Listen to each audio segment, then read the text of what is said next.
हाय राइस नोंथांमोन आं नै दिनै बैसाग मासनि 1 तारिख बारायखालि दाइनिमारि चौधुरी घाटआव दंफैयो राइस नोंथांमोन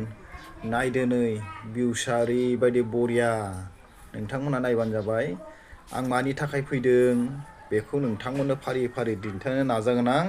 नोंथांमोना आंजों भिडिअखौ लोगोसेल' नायफालांबाय थाबानो जाबाय नायदो नै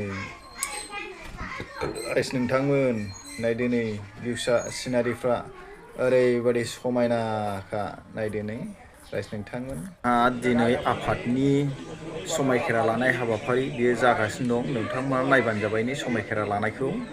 गिलिर बिबानखौ खर'आव रुजुनना लानानै बर' हारिनि असे गुदि बाथौ धोरोमखौ जौगासार होनायजों लोगोसे फोसाबनाय आरो गेरेमसा खालामनायाव गसाइगाव जिल्ला आफादनि मोनफ्रोमबो हाबाफारिखौ गोथार आरो सैथोजों मावलांनो समायखिरा लानाय जाबाय आफादनि थाखानाय संबिजिरखौ सिफायोब्ला एबा नेमखान्थि आरो बोसोन बादियै सोलियाब्ला आंनि सायाव गाज्रि गोहोम गोग्लैथों एसेनोसै गोजोन्थों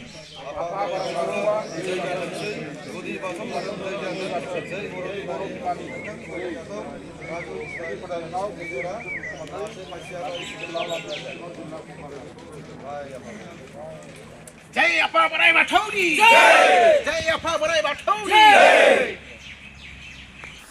आफादखौ सैथो आरो गेरेमसायै दैदेनलांनो हानायनि थाखाय दिनै नैबाव राङा दुर्गानाव फारौ गुफुर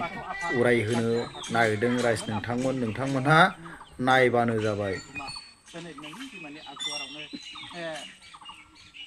नेहाथारि आरो आफादगिरि जौसे खौसे जानानै जायखिजाया हाबाफारि मावलांनो हानाय सोरखिलांनो हानाय जै जालांनो हानायनि थाखाय नोंनि आगुवारावनो भारतफोरनि दामादानाय भारतफोरानि सफानाय जागोन बिदिनो जेराव खालामनानै जै खालामनांगोन आरो इस्पताल बिस्पताल मिथिं दावथिङाव थांनायाव नोंसिनि आसामगिरि आसामफ्राव थानगिरि थानफ्राव बिफांजों हासुलांगोन बिनिफ्राय हाबाफारि गारलांगोन मिथिस'वा मास'वा बिमा नोंसिनि थानखौ जों मिथिया बेवहायबो थिलांगोन हासुलांगोन बिनिफ्राय हाबाफारि गारलांगोन बार गाज्रि अर गाज्रि फोनांनानै होनो मोननाय लामा सामाफ्राव बिनिफ्राय हाबाफारि गारलांगोन बेवहायबो रागा जोंनो मोननाय नङा बिमा जे नोंनि फिसा फिसौफोरा लामा दखायाव थायो बिफां लाइफां सिङाव थायो दालाङाव थायो हाखर हाला नाला नालियाव थायो आइ बिमाफोरजों बारसंगि लिंग्रा लिंग्रि खाना फिसा बबा बबि दादुरा दादुरि जानानै आइ बिमा बिसोरनि सायाव गसाइगाव जिल्ला गुदि बाथौ आफादनि गसाइगाव जिल्ला गुदि बाथौ आफादनि गसाइगाव जिल्ला गुदि बाथौ आफादनि जय गुदि बाथौ आफादनि जय गुदि बाथौ आफादनि जय गुदि बाथौ आफादनि जय